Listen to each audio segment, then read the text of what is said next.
Hey guys, Karibo Bros here, and we're at Noisy Locals as per. Today with Chris. He's going to show us his budget-friendly Time Thief Orcust build. So how much do you reckon this deck cost you to build? Well, how much did you spend in cash money? In cash money, I spent about £30. Yeah, and then so you got some cards for any, like the commons and stuff. Pretty much, it was mostly just chuck-ins, and I have friends who were just here, take this, get me back into the game. So you've recently come back into the game, and this is a very easy deck to play and very easy deck to build. And absolutely, because the majority of the deck is commons, rares. There's a couple of supers, but most of the stuff in here is minimum rare, scrub rarity, because I'm a scrub. It's the best way to put it. So obviously this deck can be for example, cards in extra deck could be changed. You could play Bobblesaw, if you were prepared to sink money into it. Yeah, if I was going to put money, I'll explain when we're going to extra, what cards I drop if we were to if I didn't have a spending limit, I'd be yeah, okay, so I'd play this over this. You know what I mean? Yeah. Okay. So it's unbelievably consistent. There's a lot of one card openers and combos, and realistically to get your combos fast off, you've just got to get a way to get two guys on board, and then that's it, you've got the combo. Unless you've got an action or something, then that's when you cry. So just walk us through the main deck and explain everything. So starting off playing 3 regulator. Okay, regulator is basically just a rescue out for Time Thieves. It's so good. You almost always want to see this in your open hand, either this or connector.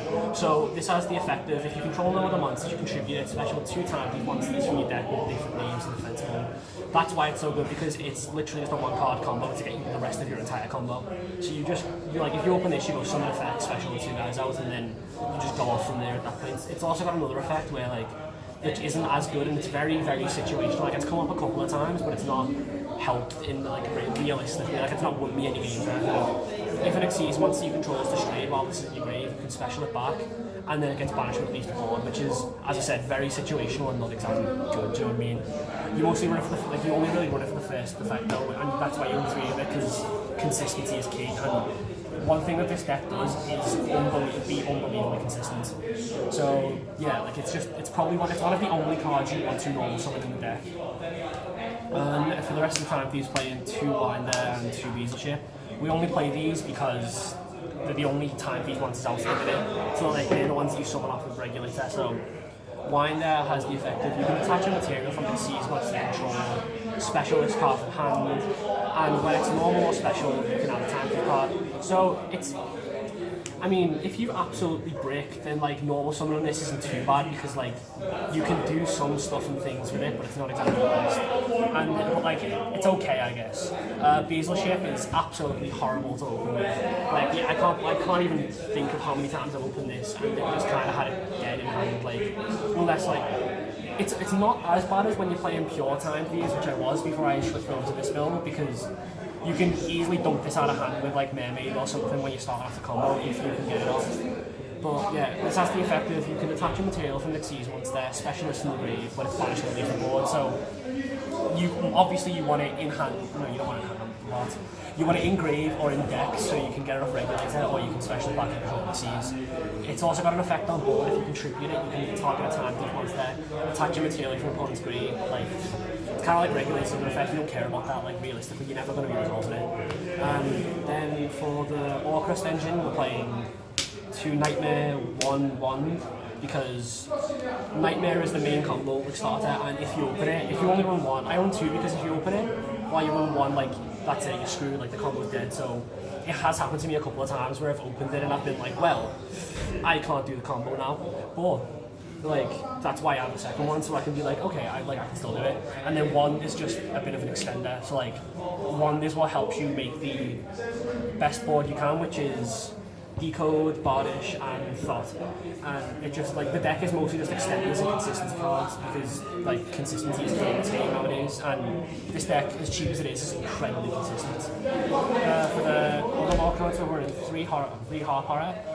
This is the one that banished itself and grave special and from deck. Once again, it's just another extender to get your main combo off, because that is essentially what a lot of this deck is. It's just extenders to make, the best board possible. So, so you run 3 of this one, because this one is arguably the best out of them, because it's special from deck, because deck thinning is deck winning. Then we're running 2 Skeleton and 1 Bombard. Skeleton summons from grave, so like that's once again another extended from combo, and bombard summons from hand. It's also a tuner, so like when I actually like become more invested into this game, I'll probably start running Boral Savage, so like the tuner for that. Then for the next little engine we're playing the PK engine of 1 cloak and 2 boots. So is this like the one like expensive part of the deck? Not really. No. Like these are like a couple of quid, and these are a couple of quid. Oh, okay. I got them for like trade out of like the little stuff I had from when I came back to the game. So this is part of the main combo. Like literally, they are like all of these engines are just extended to this point, so you can like make the best build possible. So this like you use this to search out this, and then that just extends to the combos and stuff. And then when this hits grade, you can use this to search launch and stuff. Like the combo is pretty easy to learn, but it's also kind of easy to mess up if you summon the wrong thing by accident. So I don't know, like Just don't be a bad player. yeah, basically just don't like mess the combo up. Like it's not hard to because it's easy to learn, but they're also like a lower target you break with them and stuff like that. Like it's not too hard. More consistent cards, 3 Mothman. My budget doesn't allow me to cover the actually good dangers. So I'm running Mothman because it's another level 4, it's another dark. I only run 4 monsters in this deck that aren't dark, so obviously it helps, especially with like all the dangers, not all the dangers, all of the Orcust monsters have a restriction on when you use their effects the rest of the turn, you can't summon monsters except for darks. So it helps with that, and like once again, it is just dangers are more consistency cards, and like they will help extend your plays and stuff. This one's got the effect of when it's discarded, it's basically a dark mode dealings.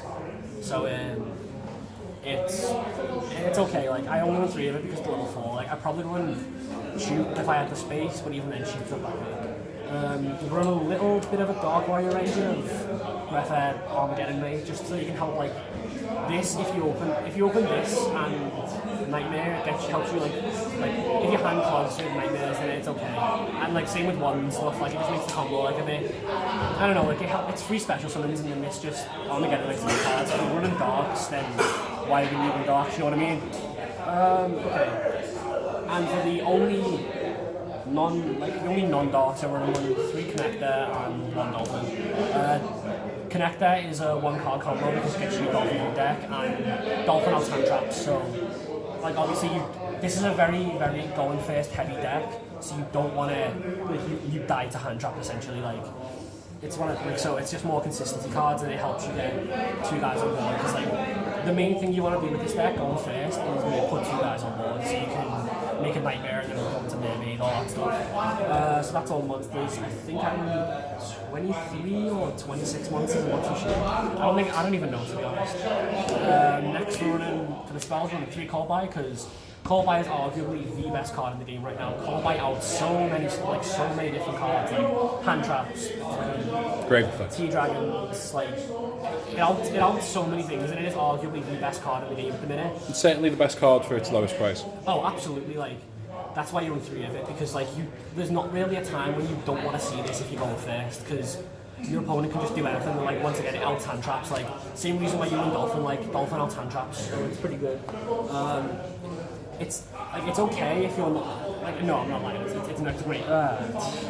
It's a great card, but like you don't really want to see multiples of it if you're opening it. Like you want to see like one, just so it's like I don't know, like your opponent won't expect it basically, but like they also kind of will, I guess. Like I don't know, it's just a good card and it outs a lot of things, so why wouldn't you run it? 2 Allure because deck winning is deck winning, and you. So why not 3?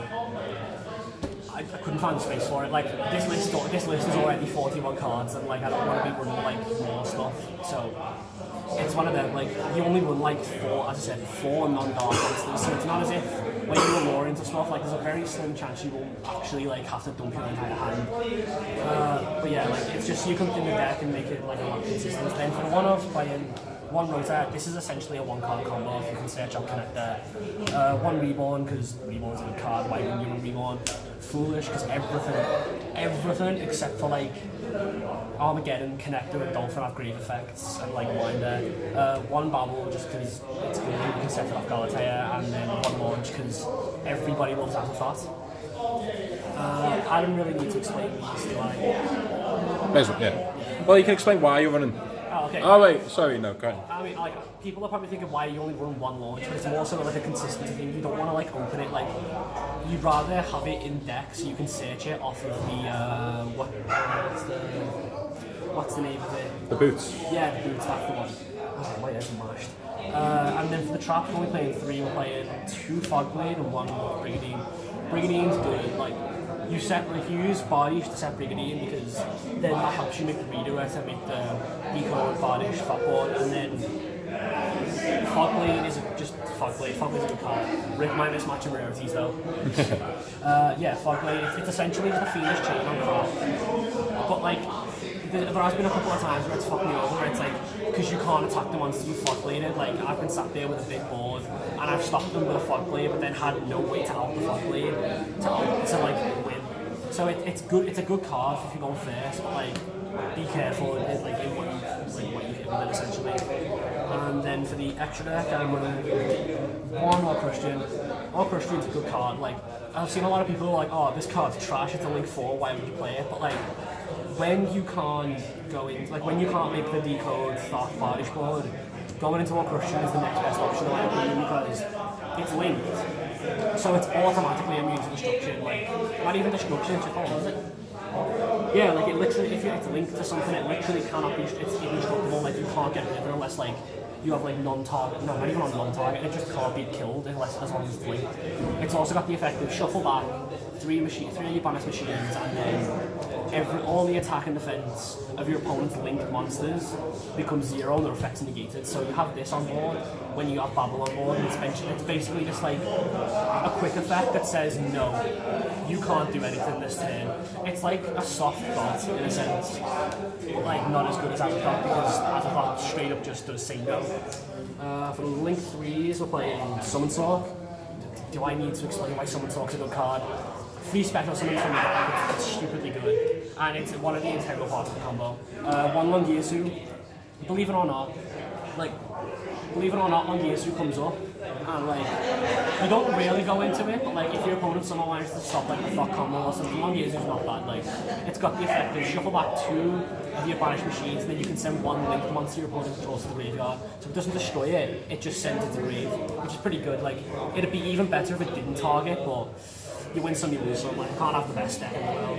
And then 1 decode just for added protection. Like, decode is literally just there for protection. Like, if you make this, it makes safer boards. Like, and then 1 Bardish because it's arguably the best link monster in the game right now, in my opinion, because it helps you table all Azathoth.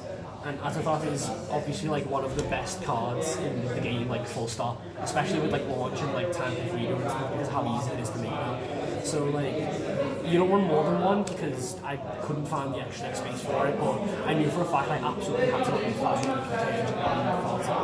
It also has effect of if a Darkest Seas wants to special summon to a zone it points to, you get to pop a card, which is good. And yeah, it also helps you get your PKs into the grave, and then like it sets up a lot of plays, and it deck things which makes it a lot better. And then for the Link 2s, we're playing 2 Galatea. Galatea is one of the main parts of the combos, that's why you run 2 as opposed to like 1, the way you run like 1 Longyesu. It shuffles back a banished machine monster to set an Orcust spell trap directly from deck, and if it's linked it can't be popped by battle. Oh yeah, I forgot to mention, if Longyesu is linked, he can't be shown in conflicts, so that's pretty good. And then 1/8, it's not that bad, but like you mostly just use it for a combo extender because as like Yu-Gi-Oh at this point, it's like since I've came back from like a 2-year break, I've realised Yu-Gi-Oh has become your deck has 1 main combo, turbo that out and you win, and like you use like half of your deck to do it, and if you don't, then at that point your opponent's gonna turbo off their 1 main combo and win. So you just run like a lot of consistency cards and like a lot of stuff to actually like help you go off, and when you go off then you're off. Do you know what I mean? Running for the Nightmares, I'm running 1 Phoenix, 1 Cerberus and 1 Mermaid. People say run 2 Mermaid and I'm probably going to, it's just I don't, like if I had the option to run 2 Mermaid I would, I just don't have the second Mermaid. But Mermaid is arguably the best Nightmare because of the fact that it enables your entire combo. Like, because you get Orcust Nightmare out and that's when you start going off. Cerberus and Phoenix are in here as like just generic outs and stuff because last time I checked they were good cards. Well, if you had more money as well, you could always just choose to put in your unicorn.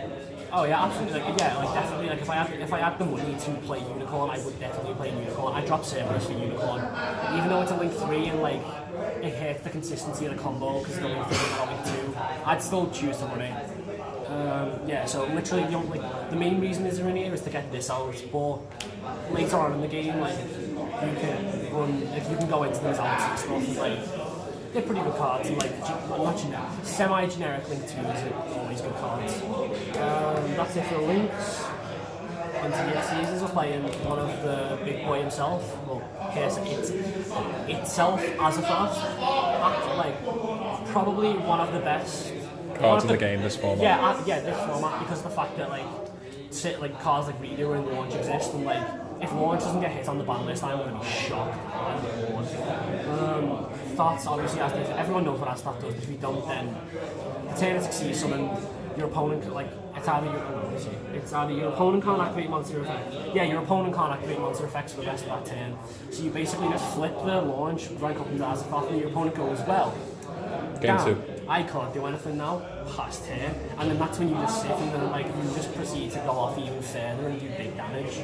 So like the main aim of this deck is to essentially make a board, table out Azathoth, your opponent goes, well, I can't do anything other than Azathoth past turn, and then you go, okay, next turn, OTK. So Azathoth helps definitely with that. And then running 2 Time Thief Deck because budget, pretty much. Like if I had the budget, if I didn't have a budget, I'd basically run.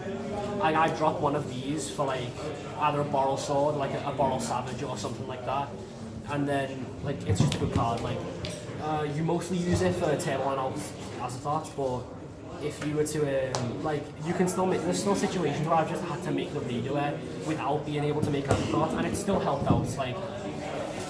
Like attaching stuff in your opponent's deck. Like there's been a couple of games where I've done it and like it's attached like a key card my opponent would have needed or would have got into, and it would have worsened the game for me. So like it's good. It's also having non-target and bounces is always a good thing realistically, and drawing. Reader is one of the best Xyz monsters for this format, I think, because of the fact that it's such a diverse card. And then for the last Xyz, I'm playing 1 Exciton and 1 Break Sword because removal is good. And it's cheap. Absolutely, that's the one as well. Because Break Sword is essentially just an Xyz Scrap Dragon, but it brings back your guys. So like there has been times where like I've been forced to go second and opened up Boots and Cloak, and I've been sat there like, well, sure, why not? So I've ended up making the Break Sword, using the effects pop, like the problem card, and then going off from there, and then Exciton's just a good card because blowing up boards is a good thing. And that's it for the deck. It's pretty budget, like for how budget it is, it's unbelievably consistent because of like the amount of different like 1 card combos. Like this is a 1 card combo. Connector. Yeah, this is a 1 card combo. This is a 1 card combo. Like you have like 3 different cards in the main deck which are like just 1 card combos. Like as long as you can get 2 guys onto the board, like you can go off. And then the extra deck is pretty cheap and pretty, you know, good. Let's just say that, like for how consistent it is. I definitely recommend playing it, but there are better versions of this deck than just this one because obviously with the Danger engine or like the Sky Striker engine, as shown by Thomas Rose himself at YCS this month. Yeah, it's a good deck. Like play it. I implore, play it. Basically, if you don't, then you're a scrub.